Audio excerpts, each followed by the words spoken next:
burned in a mine. One was killed in a brawl. One died in jail. One fell from a bridge, toiling for children and wife. All are sleeping on the hill. Where are Ella and Kate and Mag and Lizzie and Edith? The tender heart, the simple soul, the loud, the proud, the happy one. All are sleeping on the hill. One died in shameful childbirth, one of a thwarted love, one at the hands of a brute in a brothel, one of a broken pride in the search for heart's desire. One, after life in faraway London and Paris, was brought to her little space by Ella and Kate and Mag.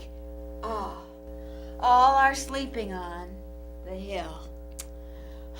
Where's Uncle Isaac? And Aunt Emily? And old Towny Kincaid? And Major Walker, who had talked with venerable men of the Revolution? They brought them dead sons from the war, and daughters whom life had crushed, and their children, fatherless, crying. All are sleeping on the hill. Where's old Fiddler Jones, who played at life all his 90 years, braving the sleet with bared breast, drinking, rioting, thinking neither of wife, nor kin, nor love, nor gold, nor heaven? Lo, he babbles of the fish fries of long ago, of the horse races of long ago at Clary's Grove, of what Abe Lincoln said one time at Springfield.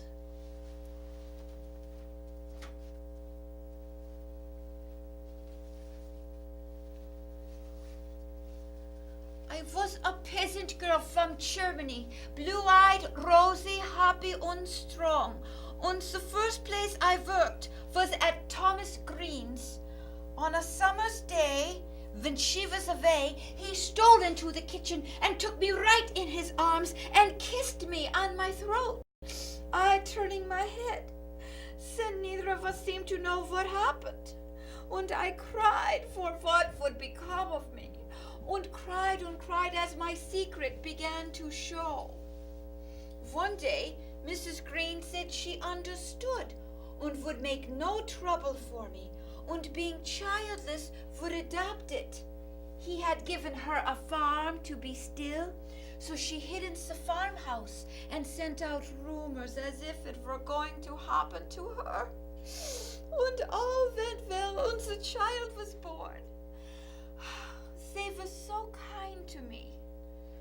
Later I married Gus Wertman, and the years passed. But at political rallies, when sitters-by thought that I was crying at the eloquence of Hamilton Green, that was not it. No, I wanted to say, that's my son. That's my son.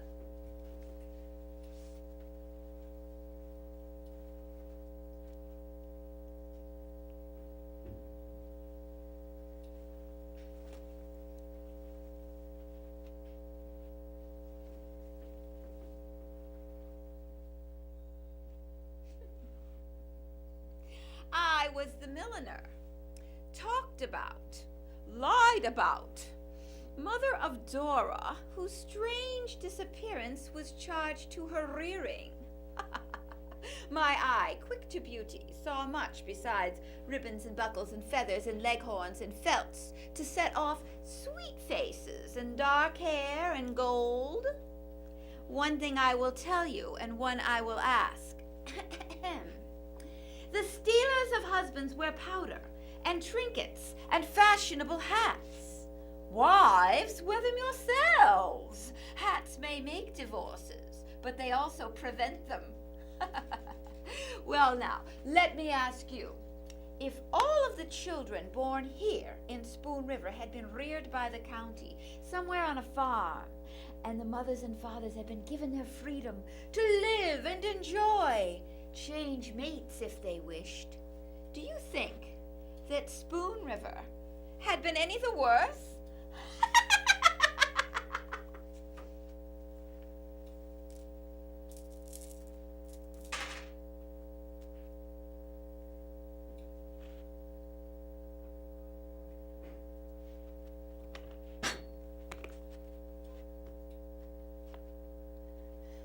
Reuben Pantier ran away and threw me, I moved to Springfield. There I met a lush whose father, just deceased, had left him a fortune. He married me when drunk. My life was wretched. About a year passed, and one day they found him dead. That made me rich.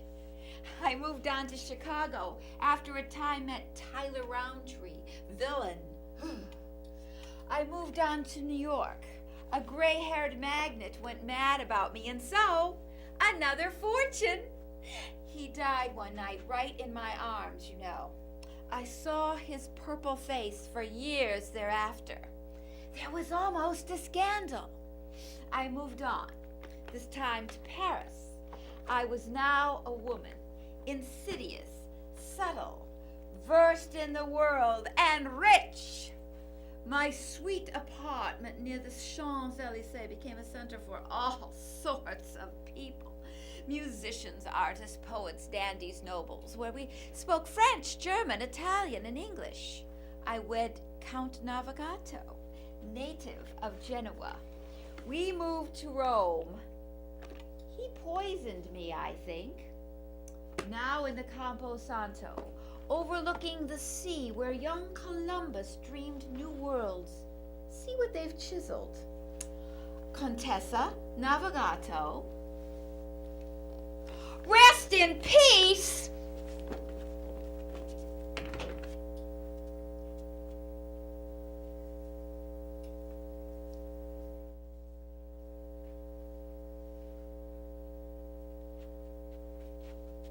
If the excursion train to Peoria had just been wrecked, I might have escaped with my life. But since it was burned as well, they mistook John Allen's body for mine and mine for his. So he got sent to the Hebrew cemetery in Chicago, and I lie here. It was bad enough to run a clothing store in this town, but to be buried here, oy vey.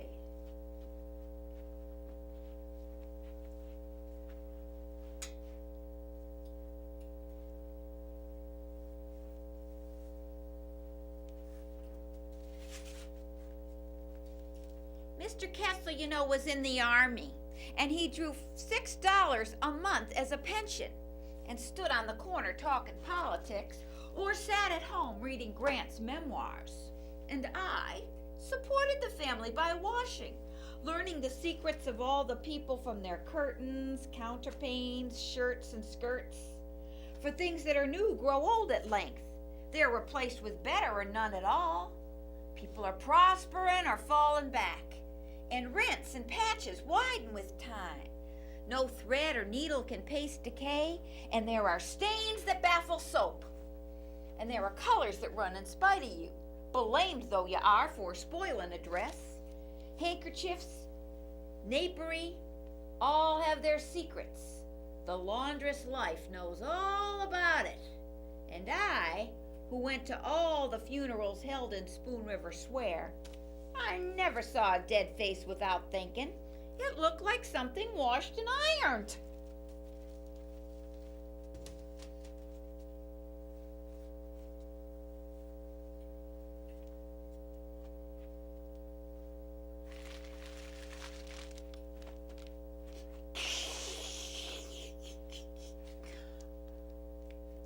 In life, I was the town drunkard.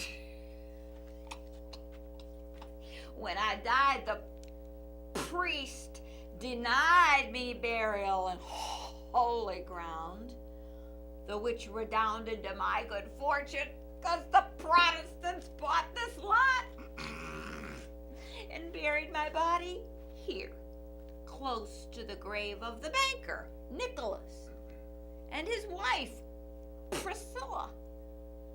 Take heed, ye prudent and pious souls, of the cross currents in life, which bring honor to the dead who lived in shame.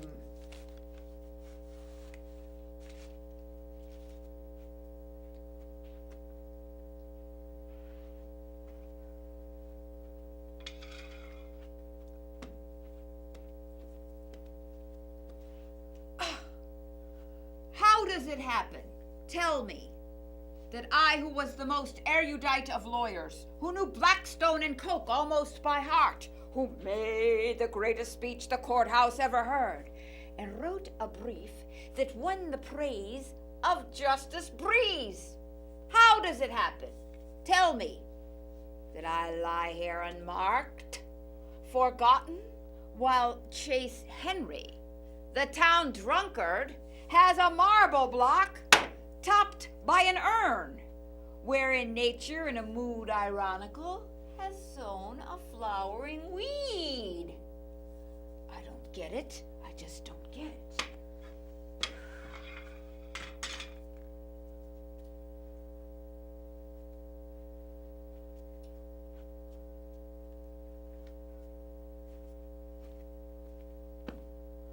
I, born in Weimar, of a mother who was French and a German father, a most learned professor, orphaned at 14 years, became a dancer, known as Russian Sonia. All up and down the boulevards of Paris, mistress betimes of sundry dukes and counts, and later of poor artists and of poets. At 40 years, passé, I sought New York and met old Patrick Hummer on the boat, red-faced and hale, though turned his 60th year, returning after having sold a shipload of cattle in the German city Hamburg. He brought me here to Spoon River, and we lived here for 20 years. They thought that we were married. This oak tree near me is the favorite haunt of blue jays chattering all the day. And why not? For my very dust is laughing, for thinking of the humorous thing called life.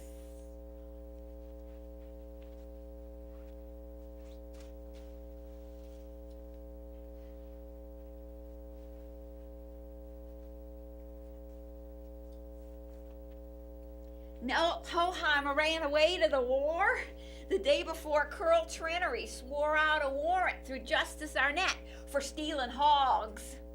But that's not the reason he turned a soldier. He caught me running with Lucius Atherton. We quarreled, and I told him never to cross my path again. Then he stole the hogs. Then he went to war. Back of every soldier is a woman.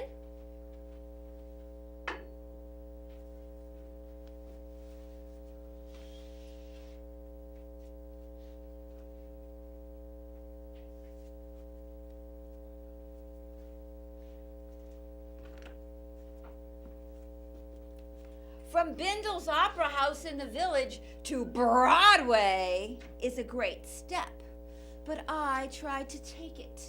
My ambition fired when 16 years of age, seeing East Lynne played here in the Village by Ralph Barrett, the coming romantic actor who enthralled my soul. True, I trailed back home a broken failure when Ralph disappeared in New York, leaving me alone in the city. But life broke him also. In all of this place of silence, there are no kindred spirits. How I wish Doucet could stand amid the pathos of these quiet fields and read these words.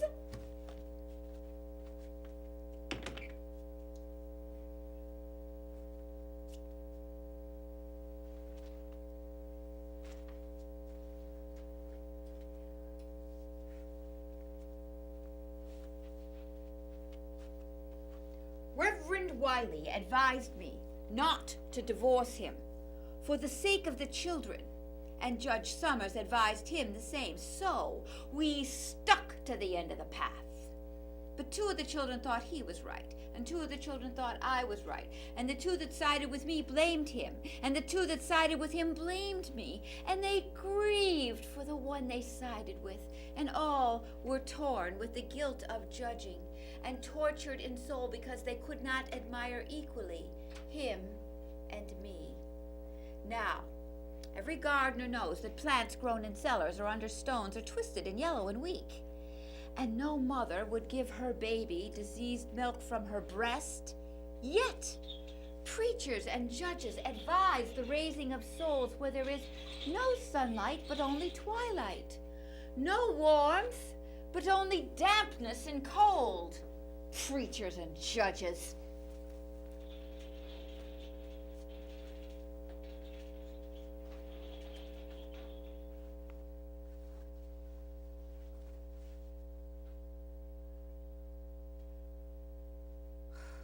She loved me. Oh, how she loved me. I never had a chance to escape from the day she first saw me. But then after we were married, I thought she might prove her mortality and let me out. Or she might divorce me. But few die, none resign. Then I ran away for a year and was gone on a lark. But she never complained. She said, "All will be well. He will return." And I did return. I told her that while taking a row on a boat, I was kidnapped near Van Buren Street by pirates on Lake Michigan and kept in chains so that I could not write her. She cried and kissed me and said it was cruel, outrageous, inhuman. I then concluded that our marriage was a divine dispensation that could not be dissolved except by death. I was right.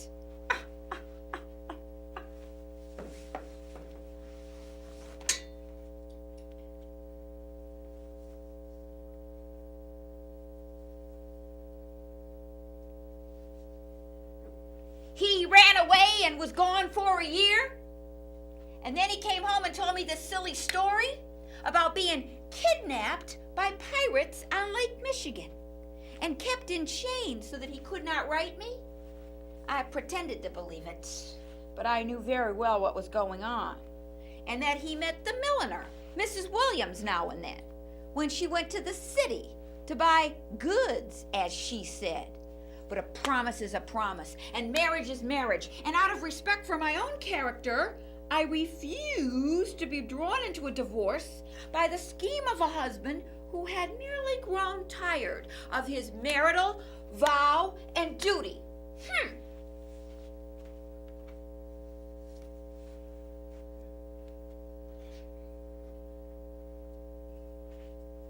My parents thought that I would be as great as Edison or greater. For as a boy, I made balloons and wondrous kites and toys with clocks and little engines with tracks to run on.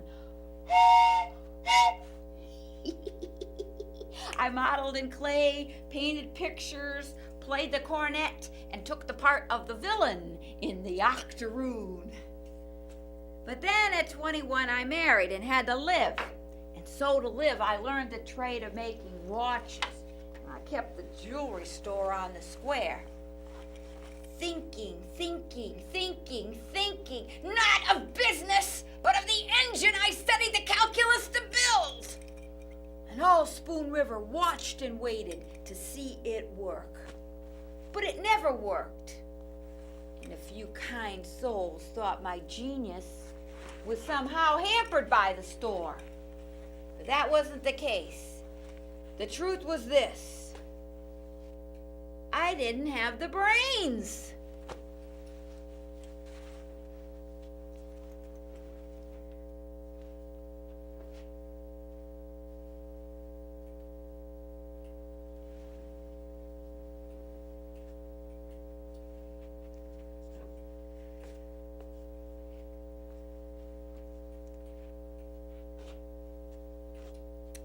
I would have been as great as George Eliot, but for an untoward fate.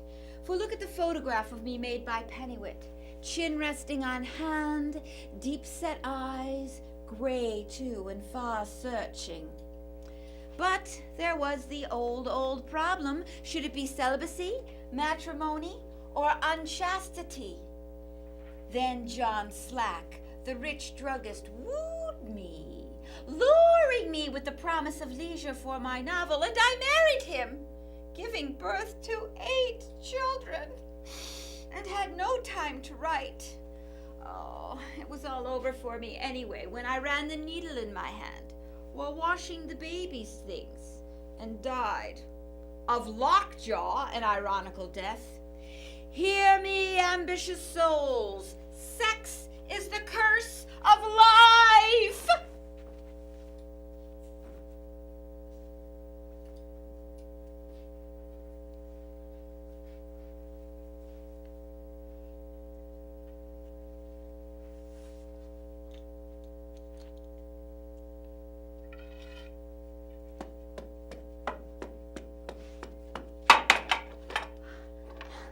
Here lies the body of Lois Spears, born Lois Fluke, daughter of Willard Fluke, wife of Cyrus Spears, mother of Myrtle and Virgil Spears, children with clear eyes and sound limbs. I was born blind. I was the happiest of women as wife, mother, housekeeper, caring for my loved ones and making my home a place of order and bounteous hospitality, for I went about the rooms and about the garden with an instinct as sure as sight, as though I had eyes in my fingertips. Glory to God in the highest.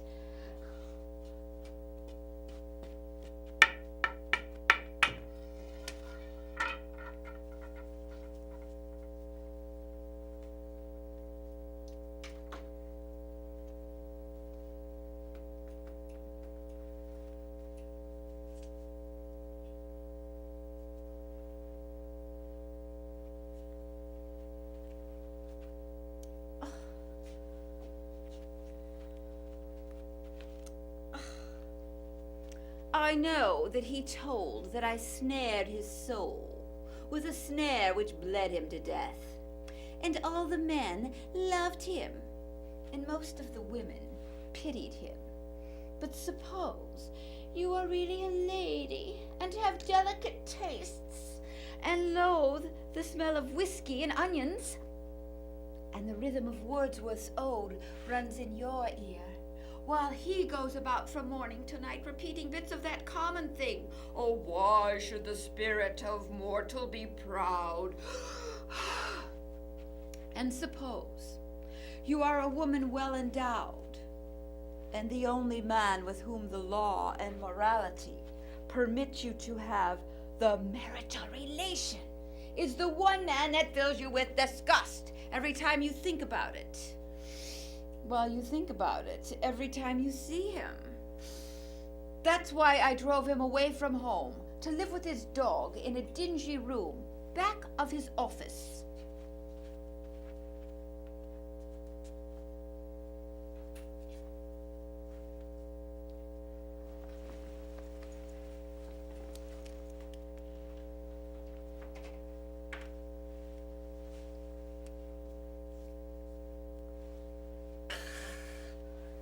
Ye young debaters over the doctrine of the soul's immortality, I who lie here was the village atheist, talkative, contentious, versed in the arguments of the infidels, but through a long illness, coughing myself to death,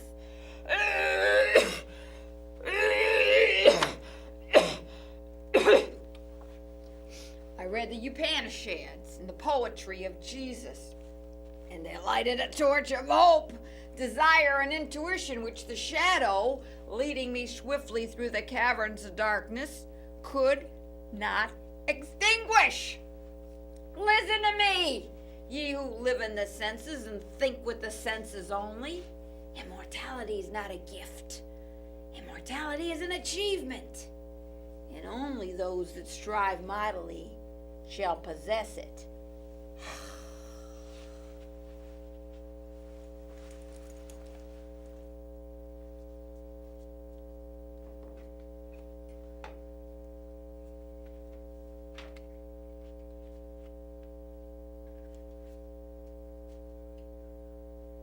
Dream of the night. Oh,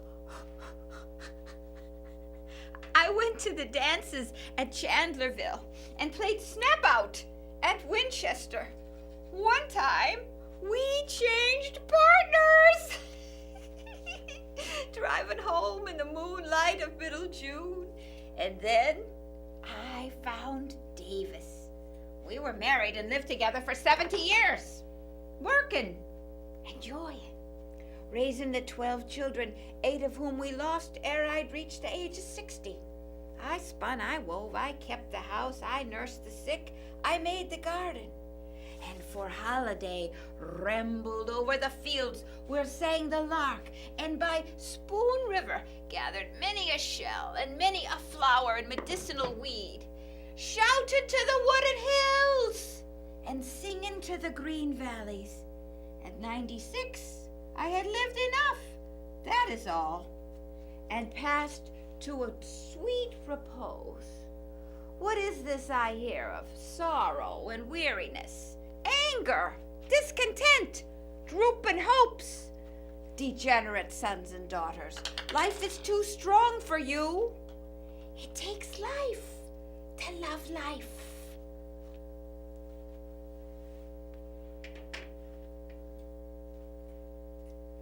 I have studied many times the marble that was chiseled for me, a boat with furled sail at rest in the harbor. In truth, it pictures not my destination, but my life. For love was offered me, and I shrank from its disillusionment. Sorrow knocked at my door, but I was afraid. Ambition called to me, but I dreaded the chances, and yet I hungered for some meaning in my life. And now I know that we must lift the sail and catch the winds of destiny wherever they drive the boat. To put meaning in one's life may end in madness, but life without meaning is the torture of restlessness and vague desire. It is a boat, longing for the sea and yet afraid. And there they all are, sleeping, sleeping, sleeping on the hill.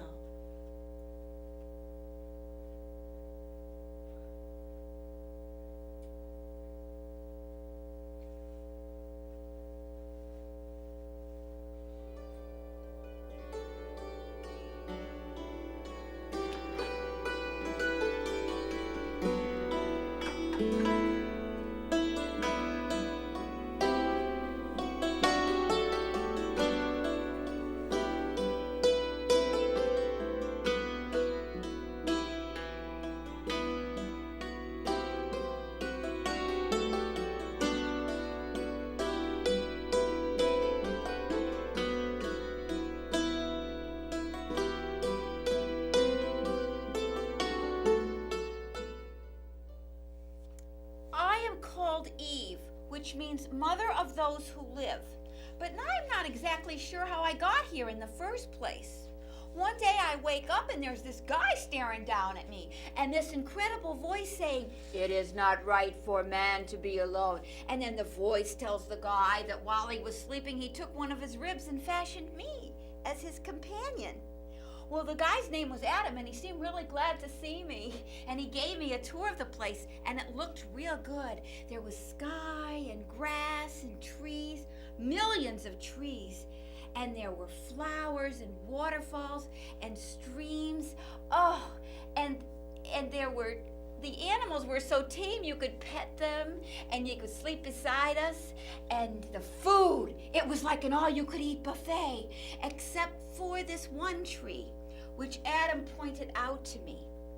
He said, "God has made this whole garden place for us, but this one tree here is off limits. We must never even touch it, and if we eat it, we shall die." "Okay, fine," I said, because there were plenty of other trees and treats to be had. So one day, as we're strolling along, we passed God's special tree, and a serpent spoke to us. "Did God really say that you're not to eat from any of the trees in the garden?" So I set him straight. I knew the drill. "No, my serpent, we may eat the fruit of any of the trees in the garden. It's just this one particular tree that's hands off." "Yes, well, if God is so good as you say, why is this one tree hands off? What's up with that?" Well, he did make a small point, and so I did a double take on the tree. It does have excellent fruit for eating. Yum. And it is a lovely tree, beautiful to behold. And if it was designed to make one wise, well, who could argue with that? We could taste the wisdom that belongs only to God. What's that worth to you? So I grabbed one and I ate it. And the serpent hissed out a laugh, but nothing happened. And then I gave it to Adam, who would have never dared to go first. But since I was his loyal garden companion, and since I didn't keel over or anything, he took a big old bite, which only goes to prove that man is the weaker sex, because he didn't even try to stop me. Next thing I know is next thing that I was worried about was going to be thunder and lightning, as you might expect. But no. What I thought about was that we didn't have a stitch of clothing on, and wouldn't that be a good idea? So I made these fashionable loincloths out of fig leaves because, you see, we were afraid. We were ashamed. We knew we blew it. We had gotten the knowledge of evil, all right, and we were living proof of it. So we decided to keep a low profile. And then God showed up and told us to come out of the bushes where we were hiding. And we told him we were afraid because we were naked. And he said, "Who told you that you were naked? Have you two been eating from my tree?" And Adam said, "It's all her fault. She made me do it." "Why did you do that?" they both asked me. So I told the truth. Well, the serpent tempted me and I ate. And God put his curse on the serpent right where it belonged. Unfortunately, it didn't stop there. He also put his curse on me and on all women. "You will give birth to your children in pain, intense pain." Then he put his curse on Adam and on all men to follow. "Cursed be the soil because of you. Painfully you will get your food from it as long as you live. There will be bristles and thistles and rocks, brambles. By the sweat of your brow you shall work for your food as long as you both shall live. For you are dust, and unto dust you shall return." And that was that. Our life of comfort and convenience was over. We now had to farm the land for the food we once took for granted, and sweat we did. Later I had 3 sons, and what God said about childbirth, well, he wasn't kidding. But then some of you know exactly what I mean.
That's what happens. You take them in, from slavery no less, and give them everything. At least I tried to give him everything, and I do mean everything. Why not? Joe was young and sexy and lived under my own roof. I ain't dead yet.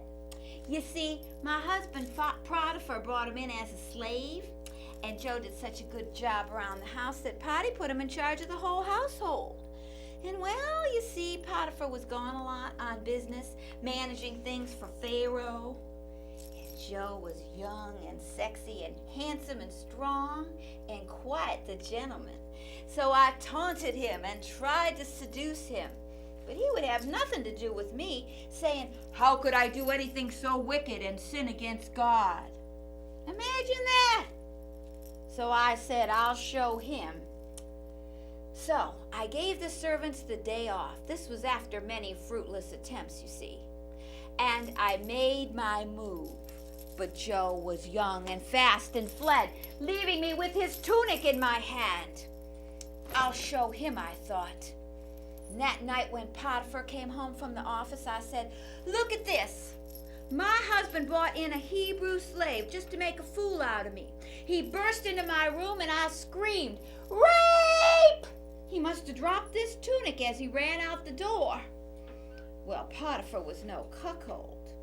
He sent Joe right off to prison. So, who has the power now, Joe? Huh? Wouldn't you rather be wrapped in my silky arms than in some rat-infested prison cell, Joe? Huh? What's the matter? Warden got your tongue?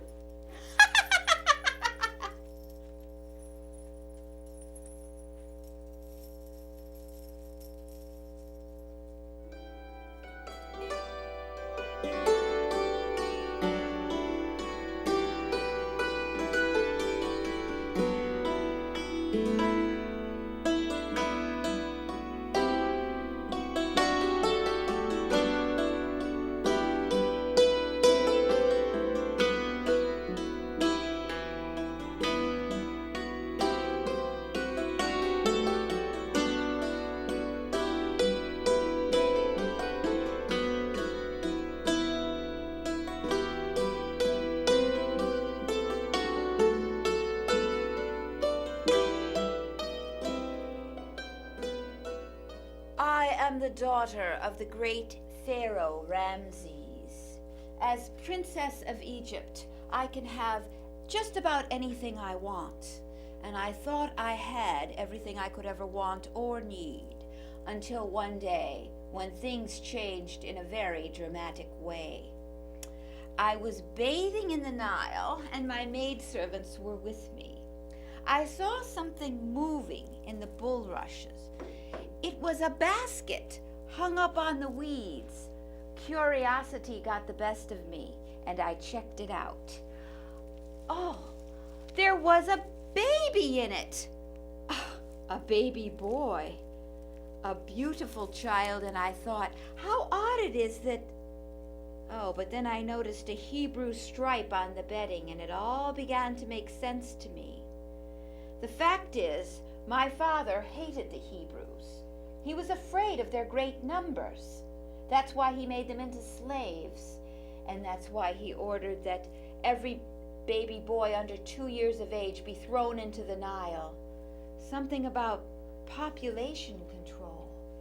But how could he do that with innocent babies? How could he be so heartless? What did these people ever do to him? Isn't it bad enough that they are forced to build his city? Oh, but he's crying. So I lifted him up and comforted him.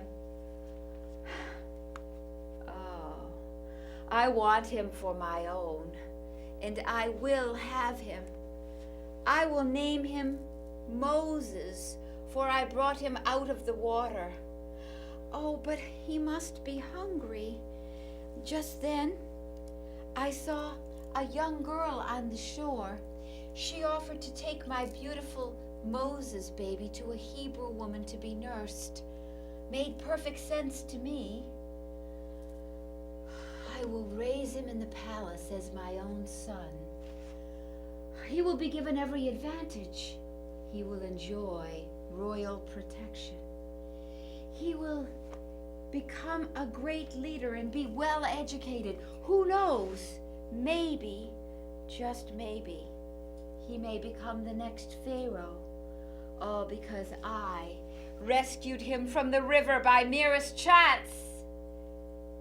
But sadly, that's not how things worked out. Oh, he did become a great leader. But when he learned that he was of Hebrew descent, he returned to his own people and led them out of Egypt, out of bondage forever. My father was furious and put every possible obstacle in his way, for his very kingdom was threatened by Moses. And he felt that Moses had betrayed him, especially after we had raised him all those years. I felt that way too, though Moses hugged me and kissed me and loved me as a son. He tried to explain, and I tried to understand, and in time, I finally did see them get their freedom, and I was glad to see it. No one should be a slave, not ever.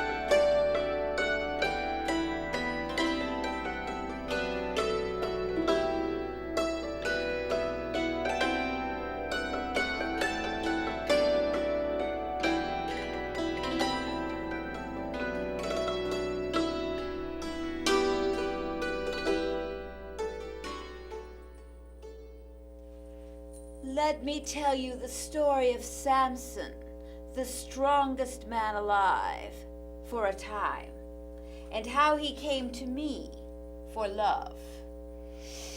I am Delilah, a Philistine businesswoman, and I live in Sorek. And as such, I should be an enemy to Samson and his family, but apparently not. He first came to the city looking for Philistine female flesh, the finest there is. He risked his very life coming into the city, for there were many there who were his enemies, for he had once slain 1,000 Philistines with the jawbone of an ass. I made it safe for him to visit me in my den of iniquity. He had seen me on the streets and was infatuated, to say the least. So when the Hebrew lords approached me to seduce him and reduce him to a pulp, I gladly agreed, but at my price, 5,000 pieces of silver, and that was a lot of money in those days. We had great sex, so I saw him quite often. We had our intimacies and our private moments, and so I asked him plainly where his great strength came from. But to no avail. He wasn't talking. Oh, and another time, I put my hand in his and said, "Samson, you are so strong. You could crush my fingers with your hand. Tell me true. Suppose I was mad at you, wanted to hurt you. How could I do it?" And he said that if I tied him up with 7 undried switches, then I could have my way with him. Next visit, I was ready, and when I yelled, "Samson, the Philistines are coming," he just flexed his superhuman muscles, and those switches snapped like cotton cord. "Oh, you naughty man, you are clever, and you fooled me. Tell me true. What must I do to make you my prisoner?" And as weeks and months went by, we rolled around together, laughing and talking and kissing and joking as lovers do. And then one night, he must have just gotten tired of it all. You see, for him, this was only a game, but for me, all that silver was at stake. So, he finally came into my arms and told me the truth.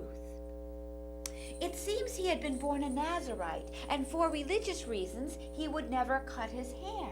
and that was the secret of his strength. And if he were to ever get a haircut or a shave, he would lose his superhuman powers and become like other men. So the next day, I believed him. I know he had sent me on a wild goose chase 3 times, but this time I looked deep into his eyes and saw him wanting me to understand. So, the next day, I went to the Philistine lords and demanded my money in advance. And surprisingly enough, they paid me. So on his next visit, I had Samson put his head in my lap, and I soothed him to sleep, and then signaled my secret barber, who shaved off his hair and beard. And when he awoke, I provoked him to let out his anger. "Samson, the Philistines are coming!" Only this time, they really were. And I laughed at his weakness and vulnerability, to fall in love with a harlot, and a Philistine harlot at that. But still, I chose not to tell them the secret of Samson's strength, and they didn't care. They had their prisoner, who was now bound and blinded and forced to push the giant millstone forever. And so, since they thought that he was in their power because he was blinded, bound, and shackled, at their next great event, they sent for Samson for their entertainment pleasure. The forum was filled with pagan people, for I am told, for I was not one of them. They taunted him and they gloated over his helplessness. The crowds went wild. But Samson asked the boy who brought him into the forum to take him to the place where 2 giant pillars supported the structure, because, you see, while in captivity, Samson's hair had grown back. And if that wasn't enough, Samson prayed to his God, "Oh, Lord God, remember me and strengthen me just this once, that I might die as I deserve with these pagan Philistines." Well, there must have been some sort of earthquake, or Samson's prayer was swiftly answered, because the walls came a-tumbling down. Or so I was told by eyewitnesses. The 2 giant pillars bowed like reeds, and the night was filled with the sound of screaming and the dust of falling stone. For I was told, for I wasn't there myself. I was in my new house with all my wealth and independence. Oh, I suppose I could have stopped it all. I suppose I could have told them the secret of Samson's strength. But then they would know what I know, and I want the power over all men forever. I just want the power.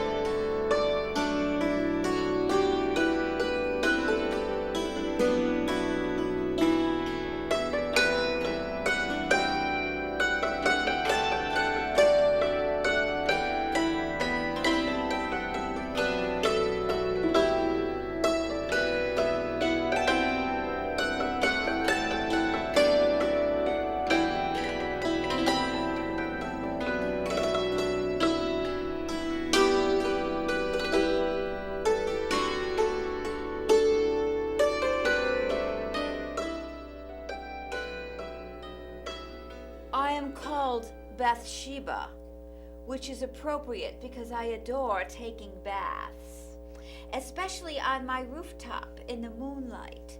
Since my husband Uriah's been off to the wars, it's been one of my most comforting rituals. So one night, as I was bathing, a messenger from the king showed up. I don't know what startled me more, the fact that there was a king's messenger on my roof, or that King David summoned me to the royal palace. But why? Especially in the middle of the night.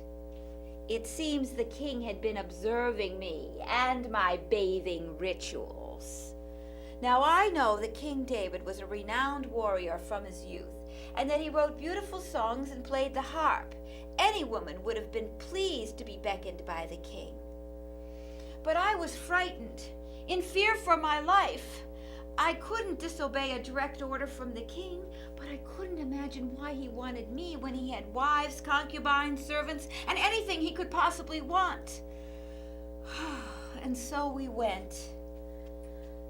Oh, he was so handsome. And he offered me wine and rich food and finally seduced me. Well, I didn't want to be executed, but don't get me wrong. We had the most magical time together.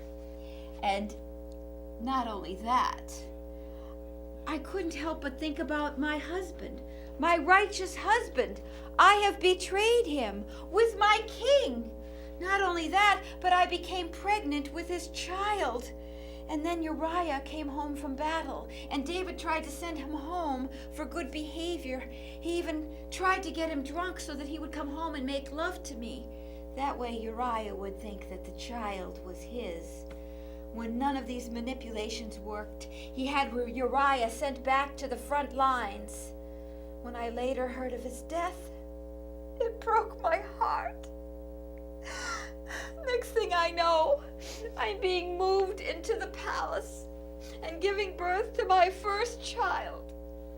It didn't go well. My baby was very sick. And David lay on the ground all day and fasted for 7 days. But it didn't help. My poor baby, our loved child, died. A punishment for our sin? A few years later, and a few sons later, I gave birth to Solomon, who would someday rule as king in David's place. But for the rest of my life, my heart ached for my murdered husband and my first baby, who died because of our sin. Why must the innocent pay the price for the wicked? If only I had the chance to make a different choice, a better choice, I would do it in a heartbeat.